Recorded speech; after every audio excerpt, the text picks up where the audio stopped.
సంవత్సరాల అనుభవం ఆంధ్ర, తెలంగాణ, కర్ణాటక, తమిళనాడులో లక్షల మంది నమ్మకమైన కస్టమర్ల సంతోషాలకు నిలయమైన మీ నివాసానికి అందమైన చిరునామా. జకంపూడి రాజా, జకంపూడి గణేష్ త్వరలో జనసేన పార్టీలో చేరబోతున్నారు పవన్ కళ్యాణ్ గారి సమక్షంలో అనేది మీ అధినాయకుడికి తెలిసి ఎవరైనా రకరకాల మనుషులు రకరకాలుగా చెప్తూ ఉంటారు కాబట్టి ఆ న్యూస్ తెలియగానే ఒక ప్రెస్ మీట్ పెట్టి కట్టె కాలేదాకా వైసీపీలోనే జగన్తోనే మా ప్రయాణం అని హడావుడిగా చెప్పాల్సి వచ్చింది కదా. మీరు కూడా చెప్పాల్సి వచ్చిందంటే వచ్చిందన్న మరి అంటే ఇప్పుడు ఎంత ఇష్టం ఉన్నా సరే కుటుంబ సభ్యుల మీద అయినా సరే ఒక్కొక్కసారి మనం చెప్తేనే కదా తెలుస్తుంది. ఆ రోజు ఆ సందర్భం ఎందుకు వచ్చిందంటే పంత నానాజీ గారు అని చెప్పి కాకినాడ రూరల్ ఎమ్మెల్యే ఇప్పుడు ఆయన. అవును, యాక్చువల్గా వ్యక్తిగతంగా ఆయనకి మాకు చాలా మంచి అనుబంధం ఉంది. నా చిన్నప్పుడు ఎప్పుడు విజేంద్ర వర్మ అని ఆయన సినిమా తీస్తే బాలకృష్ణ గారిది సినిమా షూటింగ్ టైంలో కూడా మమ్మల్ని తీసుకెళ్ళాడు ఆయన. అంత క్లోజ్గా ఉండేవాళ్ళం ఫ్యామిలీ పరంగా.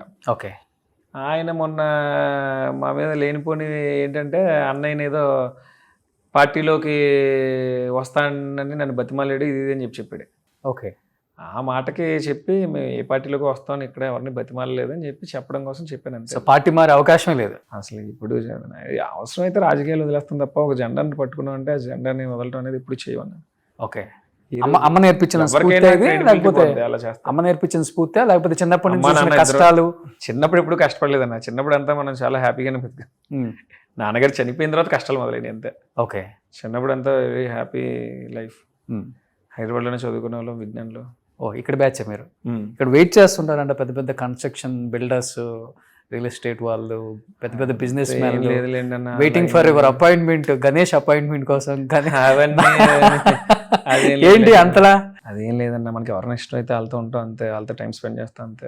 చాలా చిన్న జీవితం లాగానే ఉంటుంది మాక్సిమం. ఫ్రెండ్షిప్ ప్రాణం ఇస్తారనమాట. అయితే స్నేహితులతో చాలా హ్యాపీగా ఉంటాను.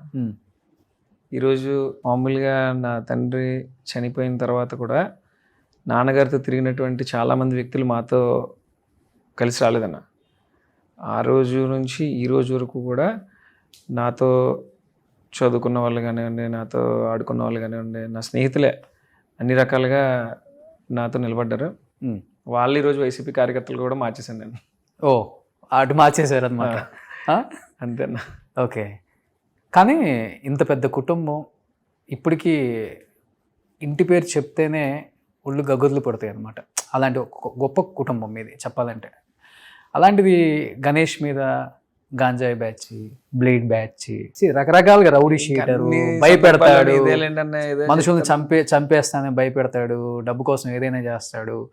రాజకీయాలలో ఇలాంటి వ్యక్తి ఉండటం అవసరమా? ఎందుకు ఇలాంటి వ్యక్తిని ఎంకరేజ్ చేస్తారని మీ మీద రకరకాల న్యూస్లు వచ్చినప్పుడు ఎంత మొండోడైనా కానీ బాధేస్తుంది, ఏడుపు వస్తుంది. కుటుంబ చరిత్ర ఇది కదా, నా గురించి ఇలా మాట్లాడుతున్నారు ఏంటి అన్నప్పుడు ఎదురు దాడి ఓకే, ఇంట్లో అసలు ఎలాంటి డిస్కషన్ వస్తుంది? ఇప్పుడు నిద్రపోయేవాడిని లేపగలం కానీ నిద్రపోతున్న ట్యాక్ చేసేవాడిని నేను లేపగలం. ఇప్పటికో 100 సార్లు చెప్పాను మనం అది కాదు అని వాళ్ళు చెయ్యని తప్పుకి మేము కాదు అని చెప్పుకునే పరిస్థితి ఏంటో కూడా నాకు అర్థం కలే. అదేంటంటే దురదృష్టవశాత్తు గణేష్ అనేవాడి కోసం తెలుగుదేశం పార్టీ మాట్లాడేది ఎన్ని రకాలుగా ఖండించచ్చన్న. గణేష్ అనేవాడు ఉన్నటువంటి వైసీపీ పార్టీ వాళ్ళు అలా ప్రమోట్ చేశారనుకోండి, ఎంతో కొంత నిజం ఉందేమో అని సామాన్యుడికి అనిపిస్తుంది. అవును, అలాగే నా గురించి మా పార్టీ వాళ్ళే కొంచెం ప్రమోట్ చేసేటప్పటికి కొంచెం అది బాగా హైలైట్ అయిపోయింది అంతే. అంటే ఒకటి వాస్తవం ఏంటంటే అన్న, ఎందుకు అంత వైరం మీకు? మీరేమో ఎమ్మెల్యే కాదు, ఎంపీ కాదు, ఇంకా ప్రత్యక్ష రాజకీయాల్లోకి రాలేదు అంటే భయంతోనా, లేకపోతే రాకూడదు, రానివ్వకూడదు, నా శత్రువుల్ని లేదంటే నా మీద అలా ప్రమోట్ చేసిన వాళ్ళని అడగాలి? నన్ను అడిగితే మీరు అడుగుతారు కదా, ఇప్పుడు ఆ చదువు ఉంటుంది కదా డెఫినెట్ గా. జకంపూడి రామ్మోహన్ రావు గారు ఎమ్మెల్యే అవ్వక ముందు వరకు కూడా ఇవే మాటలు ఆయన్ని కూడా ఇలాగే దూషించేవారు, వేధించేవారు. ఆయన చెయ్యని ఒక మర్డర్ కేసులో ఇరికించారు ఆయన్ని. పేపర్ మిల్ దగ్గర ఒక మర్డర్ కేసు జరిగితే ఇరికించి ఇతను హంతకుడు అని చెప్పి రుజువు చేసే ప్రయత్నాలు అన్నీ చేశారు. అవన్నీ కూడా భవిష్యత్తు తిప్పికొట్టింది, కాలం తిప్పికొట్టింది, ఆయన ఎమ్మెల్యే చేసింది. వీటి మోహన్ రంగా గారిని కూడా రకరకాలుగా అదే కదా దూషించేవారు అందరూ, వారి కుటుంబాన్ని. కట్ చేస్తే ఈ రోజున ఆంధ్ర రాష్ట్రంలోనే ఒక చెరగని ముద్ర వేసుకొని చనిపోయినటువంటి నాయకుడు ఆయన. మనకే కాలం కలిసి వస్తుంది, ఖచ్చితంగా వాళ్ళందరికీ సమాధానం ఉంటుంది అన్నయ్య. సుమన్ టీవీలో మీ పర్సనల్ అండ్ బిజినెస్ ప్రమోషన్స్ కోసం కింది నెంబర్కి కాంటాక్ట్ చేయండి.